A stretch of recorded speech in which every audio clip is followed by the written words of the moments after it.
What's going on, DMG Clan? Today we're gonna take an in-depth look, I say as in a review, I guess, at the BSP D10s gaming controller. So let's level up our gaming knowledge in the BSP lineup even more before the end of 2024. That's right, mobile gamers. So today I have in front of you my very beautiful pink BSP D10s to review. The reason why I'm reviewing this is because I own almost every BSP lineup of controller. I don't own the pro models of all of these, but I guess there's some pro models for like the D8, for example. There's a pro model for, I think this one, I don't know. I remember there's a pro model for the D8, the D9, which is this one. I don't think it had a pro model, but the big thing is it's super long, and I made a big joke about that because I was like, if you like it long, well, there you go, because it is a super long controller, and I did a review about that one as well. And I highly recommended this one when it first came out because of the nice sensing triggers and the button layout and everything and the feel of it, because it was nice and thick. I like the thickness of it and everything. But if you want to go watch that video, I put a link in the description below.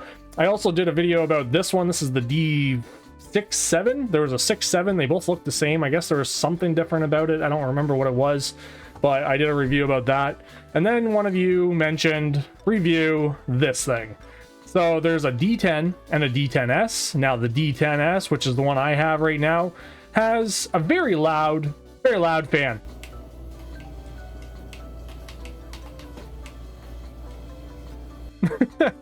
So yes, I tested out a whole bunch of stuff with this thing. I didn't test out PlayStation or Windows or anything like that with it. I don't see a point in that. This is a mobile controller for mobile gaming, and that's how I look at it, at least, because I am playing this with my phone and I am playing it with one of my mobile gaming devices. So like Switch, for example, my phone, you could probably play this with the Legion Go, maybe. If you like that. It is a very long controller, and let's get into the nitty-gritty of what is written down on paper, basically. So what's written down on paper is that this thing does have a passive cooling fan. So what that means is that this metal plate right here is cool to the touch when this fan is running. The downside to this thing is that when you plug it into your device that you're using it with, it doesn't actually run off of the device's battery or the power. Very pointless. Very, very, very pointless. But I had this idea while I was doing all this testing to attach this wireless battery pack, which is a charging battery pack to charge up your devices on the go, to this, and it actually produces a lot of cool cooling. Like, this thing is cold. I can breathe on this and condensation comes off of it. And yeah, it's a good idea if you have maybe this in your pocket or something. And this is a 10,000 milliamp battery pack, so like this should last quite a while. And then you can double it up to use it for charging your actual controller, perhaps, you know what I mean? So does it maybe charge it? No, it does. Yeah, so you can use it as a double up for charging. Maybe you can have a dual. No, you can't dual charge off this, I don't think. Maybe some can do that, but yeah.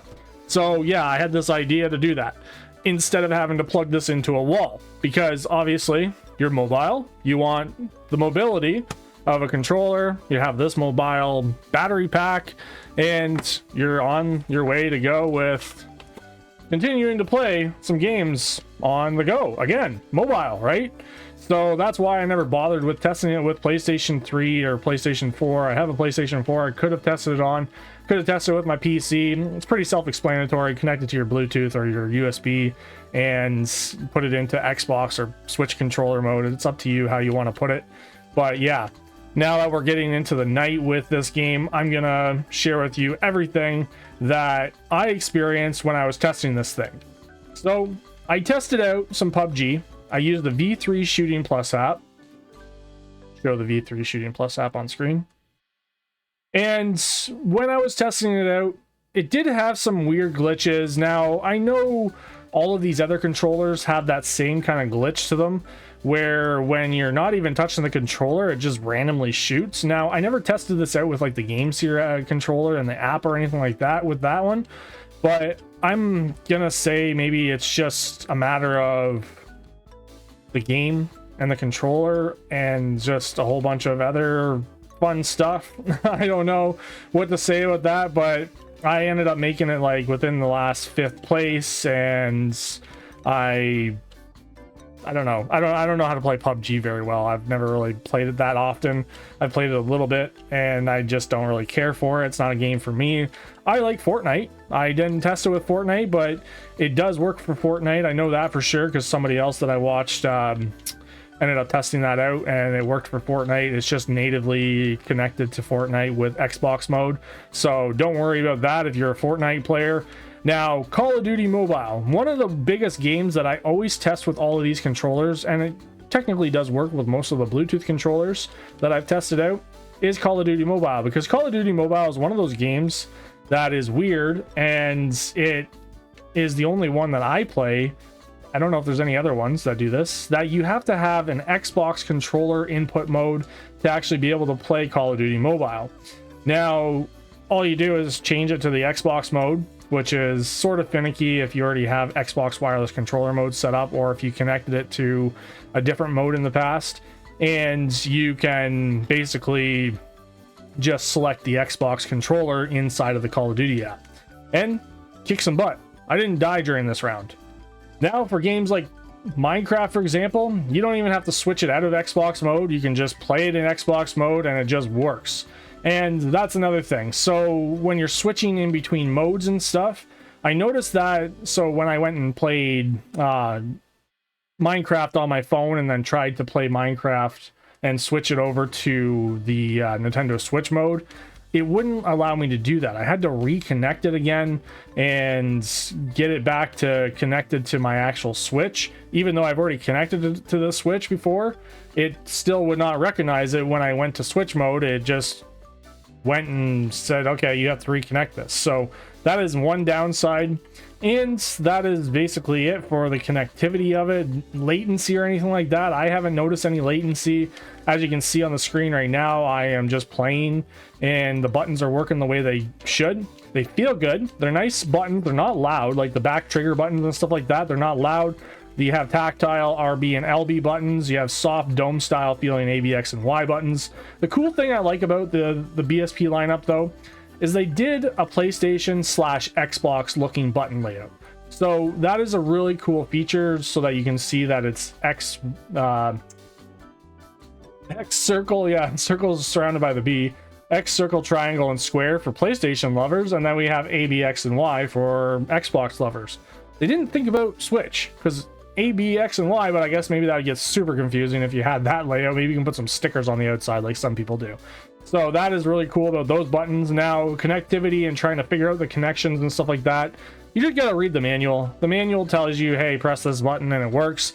Now, it was very finicky when I ended up trying to switch the A, B, X, and Y button for my Nintendo Switch. Like, as you can see, I'm using A as my down button right here and B. Now, you can just change that in your controller settings as well. But if you like it to be A, B, X, and Y layout like this, then you just have to press the turbo button, Y and A, and wait for it to vibrate, and then it'll switch. Now, my problem was that I already switched the setting in the software of the Switch, so it wasn't working properly at first, but it does work. I promise you that. It does work. You just have to make sure you wait for it to vibrate, which the vibration is nice. Now, what's the point of the vibration if it doesn't work? Because it's not working for any of these mobile devices I've tested it on. Not sure if it'll work on the PC or PS4 or something, but the vibration works when I configure settings and stuff, but it doesn't work for games. And I noticed that too. Like right now, like when I'm punching these blocks, this thing's not vibrating. It's not vibrating whatsoever. Not sure if that's a flaw in the software of the controller, but it's not vibrating. It's pointless. There's no vibration. And that leads me to my next thing. Not sure why they decided to make these joysticks so easily pop-offable. My kids were playing on this the other day. They're like, Daddy, my joystick fell off. The joystick fell off. I was like, what? I thought they broke it. So the joysticks kind of come off too easily. They're like really way too easy. You might want to super glue them on there or something. And these are just caps that I put on because these caps or joystick covers are kind of garbage. Now, it would make sense if they included different joystick caps or something, or they included different joysticks in general and made it so that, you know, it wouldn't fall off so easily like it does.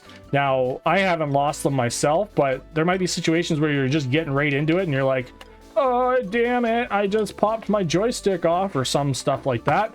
But doesn't really happen. I don't know, I'm just over exaggerating with that aspect of it maybe, but when you're, you know, putting it away and stuff, just make sure you put it somewhere safe that you don't think that the joystick's gonna pop off again.